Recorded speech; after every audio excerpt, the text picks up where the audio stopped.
할렐루야. 우리 앞뒤 좌우에 있는 성도님들과 인사하십시다. 할렐루야. 반갑습니다. 오늘 주신 하나님의 말씀은 마태복음 16장 13절부터 20절까지 말씀이 되겠습니다. 신약성경 27면 마태복음 16장 13절부터 20절까지 우리 함께 읽겠습니다. 예수께서 가이사랴 빌립보 지방에 이르러 제자들에게 물러 가라사대 사람들이 인자를 누구라 하느냐 가로되 더러는 세례 요한 더러는 엘리야 더러는 예레미야나 선지자 중에 하나라 하나이다. 가라사대 너희는 나를 누구라 하느냐 시몬 베드로가 대답하여 가로되 주는 그리스도시요 살아계신 하나님의 아들이시나이다. 예수께서 대답하여 가라사대 바요나 시몬아 내가 복이 있도다. 이를 내게 알게 하니는 혈육이 아니요 하늘에 계신 내 아버지시니라. 또 내가 내게 이르노니 너는 베드로라. 내가 이 반석 위에 내 교회를 세우리니 음부의 권세가 이기지 못하리라. 내가 천국 열쇠를 내게 주리니 내가 땅에서 무엇이든지 매면 하늘에서도 매일 것이요 내가 땅에서 무엇이든지 풀면 하늘에서도 풀리리라 하시고 이에 이르지 말라 하시니라. 아멘. 예수님이 계시하신 하나님 시리즈를 공부하고 있습니다.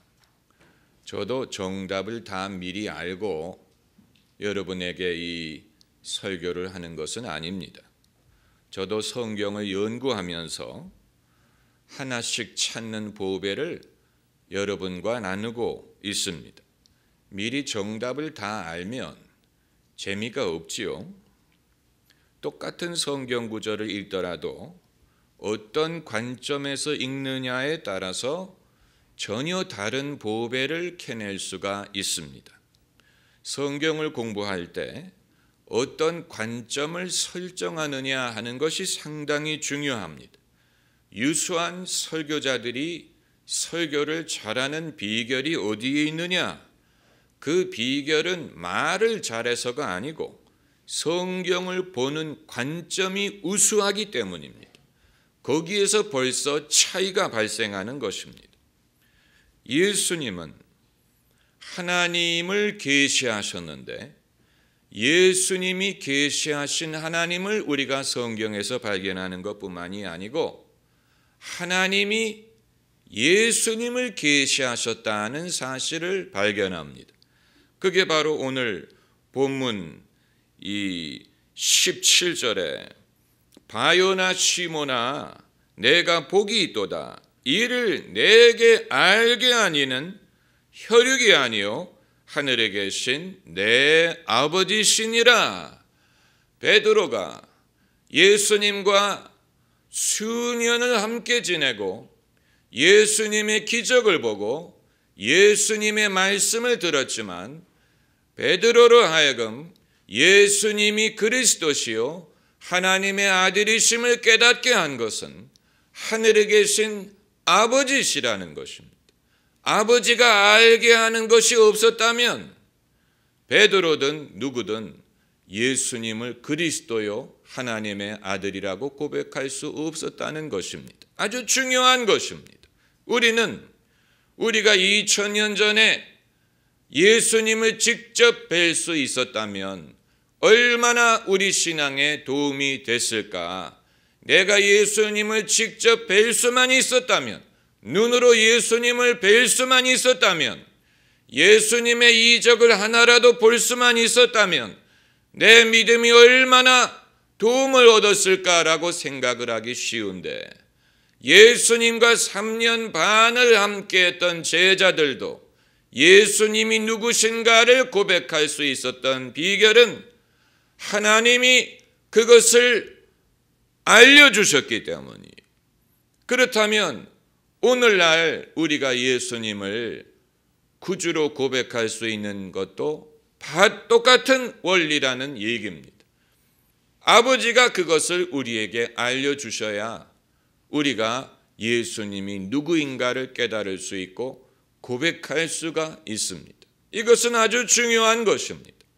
예수께서 하나님을 계시하신 것뿐만이 아니고 하나님 아버지가 당신의 아들 예수 그리스도를 우리에게 계시하십니다. 그 말은 예수님이 누구인가를 깨닫게 하시고 예수님을 구주로 믿게 하시고 그리고 우리를 거듭나게 하신다는 것입니다. 바로 그것이 요한복음 3장에 너희가 성령으로 거듭나지 아니하면 하나님 나라에 들어갈 수 없다. 거듭나게 하시는 분은 성령이에요. 우리가 개과천선함으로 거듭나는 게 아니에요. 우리가 반성을 하고 회개하고 마음을 정함으로 거듭나는 게 아니에요. 이건 사람의 의지로 되는 게 아니에요. 우리를 거듭나게 하시는 분은 성령이에요. 그러므로 물과 성령으로 거듭나지 아니하면 그 구절에서 예수님은 그럼 사람이 어떻게 성령으로 거듭날 수 있느냐 하는 방법을 제시하지는 않았어요. 그냥 거듭나야 된다는 것을 말씀하셨죠. 그럼 사람이 거듭나려면 어떻게 해야 되느냐? 그건 신비한 과정이, 그건 신비한 사건이. 베드로가 예수님이 질문하셨을 때 아버지가 하나님이 그것을 보여주셔서 주는 그리스도시요 살아계신 하나님의 아들입니다 라고 고백할 수 있었던 것이 신비한 것이었던 거죠. 아버지가 그것을 우리에게 알게 하시는 것은 신비한 것입니다. 어떻게 하면 이 계시를 우리가 받을 수 있느냐? 예수님은 어떻게를 말씀하지는 않으셨어요. 다만 이것이 하나님이 주시는 복이라고 말씀하셨어요. 그래서 오늘 본문에 바요나 시모나 내가 복이 있도다. 사람이 받을 수 있는 가장 큰 복은 바로 이것입니다. 내가 복이 있도다. 이를 내게 알게 하니는 혈육이 아니요 하늘에 계신 내 아버지시니라.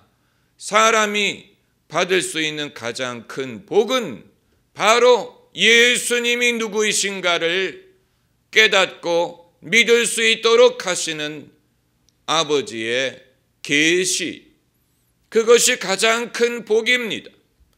사람이 온 천하를 얻고도 자기 영혼을 잃으면, 자기 목숨을 잃으면 무엇이 유익하리요? 그러니까 그 이외의 복은 다 부차적이라는 것입니다. 뭐 장수의 복이든 재물의 복이든 뭐 그 이외에 우리가 사모하는 많은 복이 있지만 온 천하를 얻어도 예수 그리스도가 믿어지지 않고 예수 그리스도가 누군지 깨달아지지 않는다면 그 사람은 가장 중요한 복을 받지 못하는 것입니다. 복이 있도다. 내가 복이 있도다. 베드로가 무슨 모범답안을 말하듯 이 말을 한 것이 아니고 때로는 주님이 우리에게 질문을 하실 때 우리가 평소에 믿고는 있었지만 스스로 깨닫지 못하고 있었던 것을 발견할 때가 있습니다. 여러분도 그런 경험을 하실 때가 있죠. 누가 물어보기 전에는 여러분이 무엇을 믿고 있는지 스스로 모를 때가 많아요. 여러분이 무엇을 정말로 원하시는지 스스로 모를 때가 많아요. 그러나 누가 질문을 했을 때 당신은 어떤 삶을 살기를 원하십니까? 당신은 어떤 복을 받았으면 좋겠습니까? 당신의 자녀가 어떤 복을 받았으면 좋겠습니까? 이런 구체적인 질문을 할 때 그때 비로소 나는 이런 삶을 살고 싶다. 나는 이런 복을 받았으면 좋겠다. 나는 우리 애가 이런 삶을 영위하고 이런 복을 받았으면 좋겠다라고 그 순간에 가서 생각하는 건 아니, 이미 생각하고 있었어요. 이미 마음속에 그런 마음이 있었는데 누가 질문하기 전까지는 스스로 깨닫지 못했어요. 베드로가 그런 경우에 베드로가 이 순간에야 비로소 예수님이 그리스도시라는 것을 안 건 아니지만 이전부터 믿었지만 예수님이 너희는 나를 누구라 하느냐라고 질문을 하실 때 그때 자기가 무엇을 믿고 있는지를 깨닫고 그것을 고백할 수가 있었던 것입니다. 12명의 제자가 있는데 베드로만이 대답을 했어요. 다른 제자들은 그것을 안 믿었다는 말인지 아니면 선뜻 대답할 용기가 없었다는 말인지 우리는 알 수 없지만 아까 말씀드린 것처럼 예수님과 수년 동안 어느 시점에 예수님이 이 질문을 하셨는지 우리가 알지 못하기 때문에 공생의 기간의 중간 정도가 되지 않았을까라고 추측을 하면 예수님의 공생애가 3년 반이었으니까 그 중간이면 몇 년입니까? 몇 년 되죠?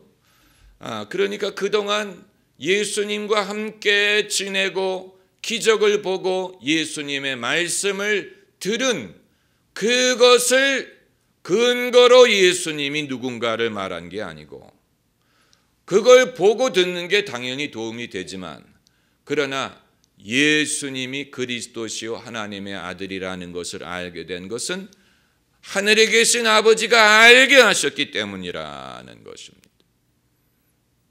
그럼 왜 누구는 그거를 알게 하시고 누구는 알게 하시지 않느냐? 믿지 않는 사람은 하나님이 알게 하지 않았기 때문에 안 믿는 것이니 변명의 여지가 있지 아니하냐? 그런 질문은 못난 사람이나 하는 것입니다. 아버지 하나님이 그런 복을 주시는 사람들이 있지만 그런 복을 받지 못했다고 나는 하나님이 안 줘서 못 받았다, 못 믿었다라고 말하라고 이 말씀을 하는 건 아니에요. 주님이 하시는 일은 우리가 받기를 원하고 받기를 구하고 받을 수 있는 장소를 찾아가고 받을 수 있는 모임을 열심히 찾아가려고 해야지 그게 아니고 누구에게는 알게 하고 나는 알게 한 것 같지 않다. 나는 그런 계시를 받지 못했다. 그러므로 내가 믿지 않는 것에 대하여 하나님이 책임을 물을 수 없다라고 말할 수는 없습니다. 은혜라는 것은 모든 사람이 다 똑같이 받는 것 같지는 않아요. 물이 흐르는 것처럼 사람마다 은혜를 받는 시점과 방법과 정도가 달라요. 그러나 한 가지 분명한 것은 우리 모두가 은혜를 받아야 된다는 사실입니다. 할렐루야. 우리 모두가 은혜를 사모해야 돼요. 나는 은혜를 못 받았다라고 말하는 사람은 지옥 갈 사람이 은혜를 사모하고 은혜를 받으려고 애를 써야지 죄가 더한 곳에 은혜가 더 넘쳤다라고 했는데 죄 때문에 은혜를 못 받는 게 아니고 이방인이라고 은혜를 못 받는 게 아니에요. 약하다고 은혜를 못 받는 게 아니고 오히려 약한 자에게 주님의 은혜를 더 부어주십니다. 다만 나는 은혜라는 것을 경험하지 못했다라고 말하는 사람은 그 사람은 지옥 갈 사람이에요. 그건 구제불능한 영혼이에요. 주님이 은혜가 풍성한 하나님이신데 주님이 어떤 방법으로든지 은혜를 주실 줄 믿어야지. 나는 예정에 포함되어 있지 않는 것 같다. 그걸 사람이 어떻게 알 수 있고 어떻게 장담할 수 있습니까? 생명책을 자기 눈으로 봤습니까? 그러니까 그런 식으로 하나님이 나에게는 알려주시지 않았다느니 나는 성령이 임하지 않았다느니 그건 여러분 정말 잃어버린 영혼이 아니면 그런 말을 하면 안 됩니다. 스타인백의 이 분노의 포도라는 작품을 보면 이제 그것이 이 1920년대 30년대에 대공황이 닥치면서 동시에 미국 중부에 기근이 들었어요.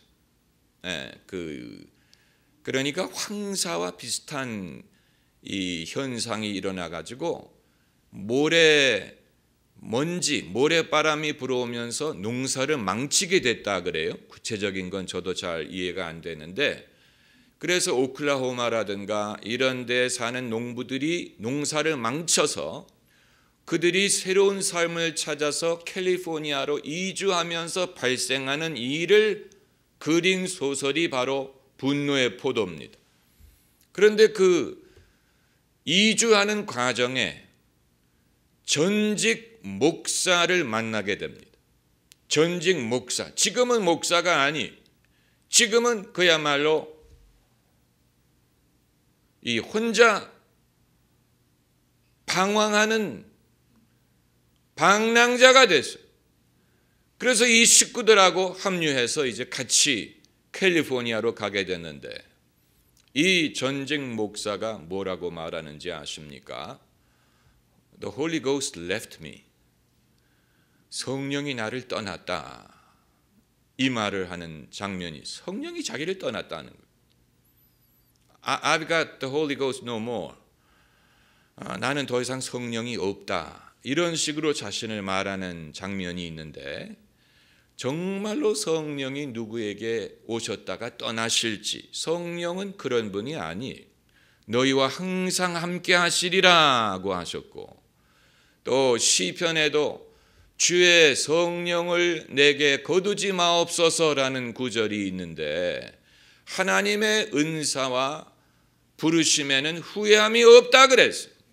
그러므로 성령이 나를 떠났다는 말은 진리가 아니에요. 성령이 떠나실 분이 아니에요. 어제는 계셨다가 오늘 나를 떠나서 내게 더 이상 성령이 없다.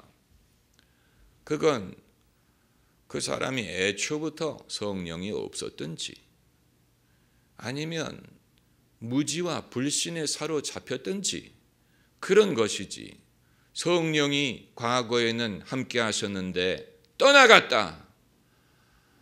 그래서 더 이상 그 직분을 수행할 수 없다. 만일 그게 사실이라면 그것처럼 비극은 없는 것입니다. 가장 큰 비극이지. 그건 이제 스타인백의 본인의 어떤 신앙적인 편견을 담은 구절이라고 봅니다. 스타인백의 신앙적인 어떤 그의 불신, 소설가의 불신을 그런 식으로 담았을지 몰라요. 그러나 성령은 그런 식으로 우리를 떠나가시는 분이 아니에요. 한 번 거듭났는데 성령이 떠나가실 리가 없습니다. 그러므로 이 제자들도 수년 동안 예수님과 함께 하셨음에도 불구하고 함께 예수님과 거한 것이 근거가 돼서 예수님을 구주로 고백한 게 아니고, 그들도 하늘에 계신 아버지가 알려주심으로 예수님이 누군가를 깨달을 수 있었다면, 오늘날 우리도 마찬가지, 우리가 예수님을 직접 눈으로 봐야만 믿을 수 있는 게 아니에요. 우리도 똑같이 하늘에 계신 아버지가 알게 하심으로 예수님을 그리스도요 살아계신 하나님의 아들로 고백할 수가 있는 것입니다. 그리고 아버지가 이것을 알게 하신다라는 말은 하나님 아버지가 예수님을 보증하신다라는 뜻입니다. 보증. 이 명품은 보증서가 따라오지요. 명품 시계를 산다면 거기에 이건 짝퉁이 아니라는 것을 증명하기 위해서 어느 회사가 언제 어디서 이것을 제작했다는 보증서가 따라옵니다. 또 무슨 취직을 한다든가 그럴 때 신원 보증을 누가 서줘야 되지요? 친족이 아닌 사람이 변호사 앞에 가서 신원 보증을 해야 됩니다. 내가 이 사람을 보증한다. 마찬가지로 예수님이 우리의 구원자라는 것을 우리가 어떻게 확신할 수 있느냐? 그건 하나님이 친히 보증하시기 때문이에요. 하나님이 그것을 보증하세요. 무엇을 통해서 보증하시느냐? 당신이 우리로 하여금 예수님이 누구인가를 알게 하심으로 보증하시는 거예요. 그러므로 여러분 마음속에 예수님이 믿어진다면 그것은 성령이 여러분을 감동해서 믿게 하신다라는 뜻이고, 여러분이 거듭났다는 뜻이고, 그리고 하나님이 여러분의 심령 속에 예수님을 보증하신다라는 뜻입니다. 할렐루야. 기도하십시다.